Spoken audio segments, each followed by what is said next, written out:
በጣም ያላቸው መልቲ ቢሊየነር የሆኑ ሰዎች ታገኛለሽ። ካውንስል ስታደርጊ ሀዘን አለባቸው ውስጣቸው የተደበቀ።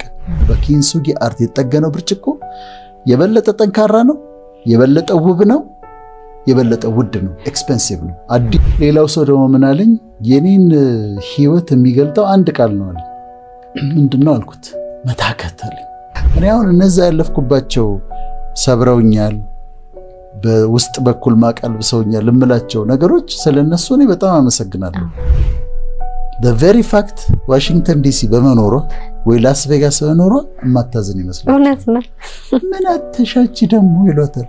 ዋሽንግተን ዲሲ ተቀምጠሽ ልባቸውም የተሰበረ በሐዘን ቢሆን የተሰበረ አግኝቶ ማጣት ከሆነ እንደገና ታገኘዋለህ። አንዳንዴ ካውንስሊንግ ስትሰሪ፣ እኔ ካውንስሊንግ ስለምሰራ በተለያየ አጋጣሚ ሰዎችን ስታገኛቸው ስለ ህይወታቸው ሲነግሩሽ አንዳንድ አገላለጻቸው ይገርመኛል። ችግራቸውን የሚገልጹበት መንገድ በጣም ያስገርመኛል። አሁን አንዷ ምን አለችኝ፣ ካውንስሊንግ የሰራው ዶክተር አለች፣ መኖር ደክሞ ያውቃል አለች። መኖር ደክሞ ያውቃል አለች። ከዛ ምን ማለት ነው እስቲ ያስረጅኝ አልኳት። እኔ መኖር ደክሞኛል አለች። መኖር ደክሞኛል፣ ሰርቫይቭ ማድረግ ራሱ ደክሞኛል አለች። ህይወት አድክሞታለች። ይሄ ፋቲግ የሚባል ነገር አለ አይደለም? የሰውነት ፋቲግ አሁን በህክምና ሜዲካሊ ቼክ የምታደርጊው አለ። ሂስትሪ ስትወስጂ ድካም ይሰማኛል፣ ከዛ ደግሞ ስራ ሳልሰራ እንዲሁ ድክም ይለኛል ይላሉ። የተለያዩ በሽታዎች ምልክት ነው እሱ ፋቲግ። ግን የኑሮ ፋቲግ ደግሞ አለ። ፋቲግድ ይሆናሉ እና ደክሞ ያውቃል አለች። ኑሮ ደክሞ ያውቃል፣ መኖር ደክሞ ያውቃል አለች። እና በጣም ተረዳኋት፣ በጣም ተገረምኩኝ። እና እንዲህ አይነት ነገሮች እንዲህ አይነት አገላለጾች ያገኛለሁ። እዛሱ የበለጠ እንዳስብ ያደርገኛል፣ የበለጠ እንዳሰላስል እንዳነብ ያደርገኛል። ሌላው ሰው ደግሞ ምን አለኝ፣ የኔን ህይወት የሚገልጠው አንድ ቃል ነው አለኝ። ምንድነው አልኩት፣ መታከት አለኝ። መታከት ታውቃለህ አለኝ። ያው መታከት በቃ ታክቶኛል፣ ህይወት ታክቶኛል፣ ኑሮ ታክቶኛል፣ ስትራግሉ ህይወት ትግሉ አታክቶኛልና እኔን የሚገልጽልኝ መታከት ነው አለ። እንዲህ አይነት ሰዎች በጣም ብዙ ናቸው። ኑሮ የደከማቸው ደከመኝ የሚሉ ግን የማይናገሩ የታከታቸው ታክተው ያሉ በቃ እንዲህ አይነት ሰዎች አሉና ዛሬ ከነዚህ ጋር አያይዘን እናወራለን። ልብ ይሰበራል። ሰዎች ልባቸው ይሰበራል። በተለያየ ምክንያት ልባቸው ሊሰበር ይችላል። አንዳንድ ጊዜ ያልጠበቁት ከባድ ሐዘን ይገጥማቸዋል። ሎስ ሳያስቡት እናታቸውን ሲያጡ፣ ሳያስቡት አባታቸውን ሲያጡ ልባቸው ይሰበራል። በተለይ እኔ ልብ ስብራት ከባባዶቹን ያየሁት ልጅ ያጡ ሰዎች ናቸው። ልጅ ያጡ ሰዎች የልብ ስብራታቸው እጅግ ከፍተኛ ነው። በጣም ነው የሚጎዱት። እርግዝና ላይ ሆነው ሊወልዱ ደርሰው እንደዚህ አይነት ነገር ሲፈጠርባቸው ልብ ይሰብራል። እና ድንገተኛ ሐዘን ልብ ይሰብራል። ያልጠበቁት ሐዘን፣ አንቺ ሰውን አስታመሽ፣ ቤተሰብን አስታመሽ፣ ኤክስፔክት አድርገሽ ከዛ ሊሆን እንደሚችል ኤክስፔክት አድርገሽ ስትዘጋጅ ሌላ ነገር ነው። ሳያስቡት በድንገት ሲሆንባቸው ግን በጣም ልብ ይሰብራል። በጣም እና ይሄ ድንገተኛ ሐዘን ልብን ይሰብራል። ሰዎች ደግሞ አግኝተው ሲያጡ የነበራቸውን ነገር በድንገት በእሳት አደጋ ኦቨርናይት ነዶ ሲያገኙት፣ በመኪና አደጋ ያላቸውን ነገር ሲያጡ፣ በተለያዩ አደጋዎች አግኝተው የነበረ የተወሰነ ኑሮ የነበራቸውን ነገር ሉዝ ሲያደርጉት እሱ ልብ ይሰብራል። ኢቭን በስራውም ዓለም የነበራቸውን ፖዚሽን ሴኪዩር አድርገው ይሄ ኑሮዬ ነው ስራዬ ነው ብሎ የያዙትን ነገር እሱን ሲያጡ ልባቸው ይሰበራል።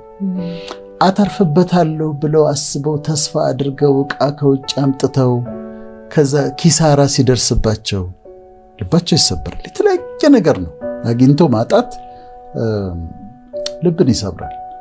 ከዛ ደግሞ ሪጀክሽን፣ ሰዎች ሪጀክት ሲያደርጉሽ ሲያድሙብሽ፣ አሁን አድመውባቸው እነሱ ሪጀክት ሲያደርጓቸው፣ እነሱ ሰርክል ሰርተው ጓደኛሞች ሆነው እሷን አውጥተው ለብቻዋ ባይተዋር ሲያደርጓት ልቧ ይሰበራል። ያልጠበቀችውን ያላረገችውን ነገር ሲያወሩባት ኤክስፔክት ከጓደኞቿ የማትጠብቀውን ነገር ሐሜት ስትሰማ ሲጎዷት ሀርት ያደርጋል እና ልብ ይሰ ሪጀክሽን ሌላው ፋክተር ነው፣ ልብ የሚሰበርበት ነው። ሌላው አምኖ መከዳት። ሰው ታምኛለሽ፣ ከዛ ያምኑና ለምሳሌ አብረው ቢዝነስ ይጀምራሉ።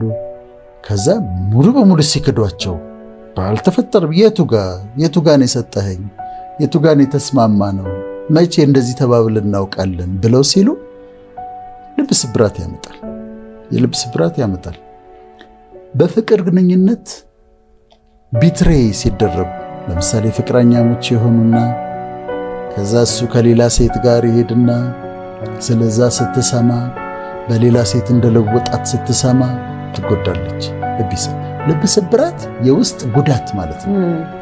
ሌላ የሆነ የሚሰበር ዕቃ አለ ማለት ሳይሆን የውስጥ ጉዳት ነው። ከዛ ብሮከን ሃርትድ ትሆናለች። አልጠበቀችም፣ ቢትሬ አድርጓታል። ያልጠበቀችውን ነገር አድርጎባታል። ይጎዳታል። ወይም ደግሞ እሷም ደግሞ እንደዚሁ ከሱ የተሻለ ሰው ባለችው ሰው ለውጣው አምኗት ወደ ትዳር እንሄዳለን ብሎ ጠብቆ ተስፋ ሲያደርግ ከዛ በሌላ ሰው ለውጣው ደግሞ ስታሳየው ቢትሪያል በጣም ውስጣቸውን በጣም ይጎዳል። ብድግ ብሎ ባል ወጥቶ ትዳሩን ትቶ ወጥቶ ከዛ በኋላ ሌላ ሴት ሲያገባ ልቧ ይሰበራል። እነዚህ የውስጥ ጉዳቶች ናቸው። ድንገት ልብን የሚሰብሩ ብሮከን ሃርትድ የሚያደርጉሽ የሰዎችን ልብ ከት የሚያደርጉ የሚሰብሩ የውስጥ ጉዳቶች ወይም ሃርት ናቸው። እነዚህ ሃርት የሚያደርጉሽ ነገሮች አሉ፣ የሚጎዱሽ ነገሮች እነዚህ ናቸው። የልብ ስብራት ስንል እነዚህን ማለታችን ነው። ይሄ በሚፈጠርበት ጊዜ ምን ይሆናሉ? ዲፕሬስድ ይሆናሉ። ልባቸው የተሰበረ ሰዎች ይጎዳሉ፣ ሐዘን ውስጥ ይገባሉ። ወይ ክብደት በጣም ሉዝ ያደርጋሉ፣ በጣም ይከሳሉ፣ ወይ ደግሞ በጣም ይጨምራሉ። እንደ ሀገሩ እንደ ሁኔታው ነው። ወይ በጣም ይጨምራሉ። በሽታን የመከላከል አቅማቸው በጣም ይቀንሳል። ልባቸው ውስጣቸው የተጎዳ ሰዎች በሽታን የመከላከል አቅማቸው በጣም ይቀንሳል። የተለያየ በሽታ ሊያጠቃቸው ይችላል። በዛ ጉዳት ውስጥ ሆነው የተለያየ በሽታ ሌላ ጊዜ ሊቋቋሙት የሚችሉት ኢሚዩን ሲስተማቸው ይዳከምና ከዛ በሽታ ያጠቃቸው፣ በሽታ ይጎዳቸው። ኢንትሩሲቭ ቶትስ የሚባሉ አሉ። ሐሳቦች ያስቸግሯቸዋል። ሊረሱት ሲሞክሩ ይመጣባታል። የከዳት ሰው ይመጣባታል። ፒክቸሩ ይመጣባታል። የነበራት የፍቅር ግንኙነት ይመጣባታል እና ይረብሻታል። ደጋግሞ ይረብሻቸዋል፣ ይታወቃሉ። ከዛ አይደንቲቲ ዲስኦርደር ይመጣባቸዋል። ግን እኔ ማን ነኝ? ምንድነው የተፈጠረው ነገር? ግን ምንድነኝ? ማን ነኝ? እንዴት እንደዚህ ተከዳው? እንዴት ሪጀክት አደረጉኝ? ሰርክል ሰርተው አምኜ እንዴት ተከዳው? በሌላ ሰው እንዴት ለወጠኝ? ደግሞ ለምንስ ፈጣሪስ ደግሞ ልጄ እንዳጣ አደረገ? ለምን ፈቀደ? የሚሉ ጥያቄዎች የአይደንቲቲ ደግሞ ዲስኦርደር ያመጣሉ። የማንነት ጥያቄ ያመጣሉ። ከዛ የተለያየ አሁን ልብ ስብራት የተለያዩ ህመሞችን ያመጣል። መከላከል አቅም ሲቀንስ ካልተጠነቀቅሽ፣ እኔ በህይወት የገጠመኝን ልንገርሽ። ፍቅር አንድ በጣም መወደው ወዳጄ ነበረ። በጣም ጨዋ ሰው፣ እንዴት አይነት ቀኝ እጄ ነበረ። ቸሬ ይባላል እና ቸሬ ድንገት ሚስቱ ተነስታ ከሀገር ጠፋች። ቢፈልጋት የለችም። 3 ወር ይመጣል፣ ያወራኛል። የት እንዳለች እኮ አላወቅኩም ይላል፣ ይነግረኛል፣ ሐዘኑ ይነግረኛል። ላጽናናው ሞክራለሁ፣ ትገኛለች እለዋለሁ። አንድ ቀን ደወለችለት፣ ሚስቱ ደወለችለትና እንዴ ጠፍተሽብኝ እኮ እየጠበኩሽ ነው እኮ፣ የት ነው ያለሽው? መቼ ነው የምትመጪው አላት። እኔ አንተ ጋር ተመልሼ ልመጣ አለችው። እዛ ቤት ተመልሼ ልገባ? አንተ ድሃ አለችው። አንተ ድሃ እዛ መከራ ያለበት ቤት ነው ተመልሼ የምገባው ብላ በኑሮ ድሃ ብላ ሰደበችው። ሲመጣ ትልቅ ሰው ነው፣ ከኔም እድሜ ብዙ የሚበልጥ ነው፣ 60ዎች ውስጥ ገብቷልና ሲመጣ ተሰብሯል። የተሰበረ ሰው ያየሁት እሱን ነው። አንድ ከተካየኋቸው በጣም ተሰብሯል እና በጣም ተሰብሯል፣ ተጎድቷል። እና ቸሬ ይሄን ነገር ተቀበለው አልኩት። ተቀበለው። ሌተርጎ ምርጫዋ ከሆነ መሄድ ከፈለገች ትሄድ፣ ማስተካከል የማይቻል ከሆነ ተቀበለው አልኩት። ከጉዳት ውስጥ ሊወጣ አልቻለም። በኋላ አስም ነበረበት። አስሙ በጣም ተደጋጋሚ መምጣት ጀመረ። አሁን አይሽ ከውስጥ ጉዳት ነው። አስሙ በተደጋጋሚ ያጠቃው ጀመረ። በተደጋጋሚ ካጠቃው በኋላ ያንን ባለችው በ2 ወር 15 ቀን ነው እንደዚህ ሞተ። እኔ የሆነ ፕሮግራም ላይ ነበርኩ። አስሙ ተነሳበት። ጥቁር አንበሳ ሄደ። ሌላ ሰው ሂዳይድ በምክንያት ብሮክን ሃርት። ስለዚህ የልብ ስብራት ይሄን ያህል ሊጎዳ ይችላል ማለት ነው።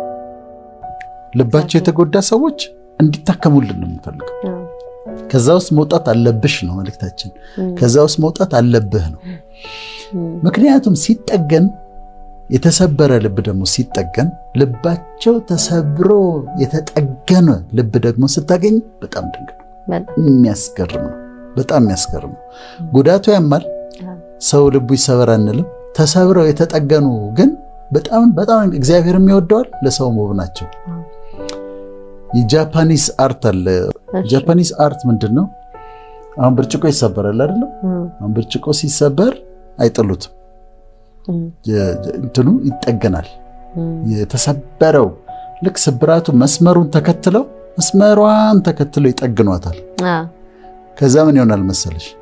የተጠገነው ብርጭቆ ወይም ሸክላ ከመጀመሪያው ከኦሪጂናሉ ይልቅ ጠንካራ ነው። አንደኛ ጠንካራ ነው።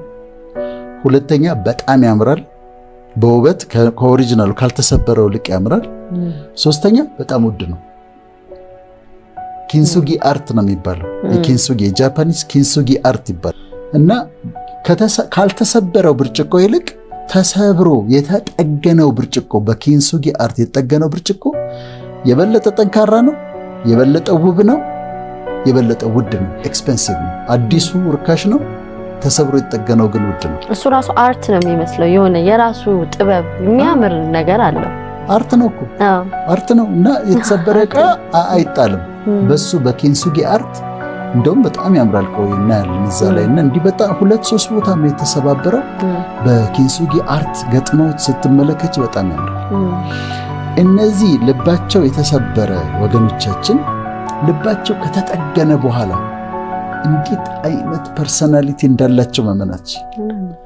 ፕራይድ የለባቸውም፣ ሊኮሩ አይችሉም፣ ሀምብል ናቸው፣ ስብር ያሉ ናቸው፣ ፍቅር የተሞሉ ናቸው። ፔንን ያውቁታልና ያንቺ ፔን ይገባቸዋል። ሀርት መሆን ምን ማለት እንደሆነ ይገባቸዋልና መጉዳት ማለት ምን እንደሆነ ያውቃሉ።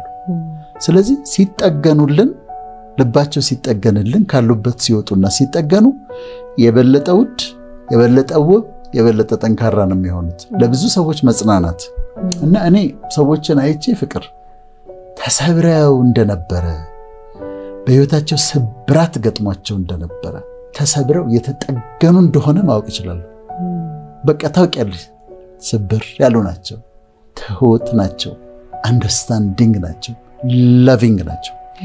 እና የልብ ስብራት ይሄ ነው። እና በጣም በጣም ድንቅ ነገር ነው ማለት ሲፈወሱ ሲድኑ አሁን ካሉበት ፔን ሲወጡ በጣም ድንቅ ሰዎች ነው የሚሆኑት።